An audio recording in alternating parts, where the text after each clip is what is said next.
ഇന്ന് നമ്മുടെ കയ്യിലുള്ളത് ബ്രിട്ടാനിയ ഗുഡ് ഡേ ചങ്കീസ് ആണ്. ഇത് 120 ഗ്രാമിന് 80 രൂപയാണുള്ളത്. നല്ല ഇതും പേപ്പർ ബോക്സിലാണ് വരുന്നത്. നമുക്കിതൊന്ന് ഇവിടെ ഓപ്പൺ ചെയ്യാൻ വേണ്ടി അവരിങ്ങനെ കാണിച്ചിട്ടുണ്ട്. നമ്മൾ ജസ്റ്റ് ഒന്ന് ഓപ്പൺ ചെയ്ത് നോക്കാം. അയ്യോ ഇവിടെ നിന്ന് ഓക്കെ കറക്റ്റാ, ഒന്ന് മാറിപ്പോയായിരുന്നു. ഓഹോ ഈ ബെഡാവാലയാണല്ലോ. 5 എണ്ണം ഉണ്ട്, അടിപൊളി. ഈ 5 പീസ് എങ്ങനെയുണ്ടെന്ന് നോക്കട്ടെ. ഇങ്ങനെ പൊട്ടിച്ചിട്ട് നമ്മുടെ അതിനകത്ത് 2 എണ്ണം വെച്ച, ഒരെണ്ണത്തിനകത്ത് 2 എണ്ണം വെച്ച, അങ്ങനെ 10 ബിസ്ക്കറ്റ്.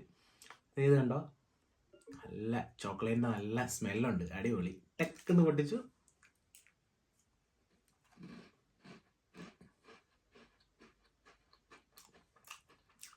അടിപൊളിയുണ്ട്, പക്ക ചോക്ലേറ്റിൻ്റെ കണ്ടോ, വലിയ വലിയ പീസുകളാണ് ചോക്ലേറ്റിൻ്റെ. നല്ല ചോക്ലേറ്റിൻ്റെ നല്ല ടേസ്റ്റ് ഉണ്ട്. നല്ല ക്രിസ്പി ആയിട്ടുള്ള ബിസ്ക്കറ്റ്, ഗുഡ് ഡേ, അടിപൊളി.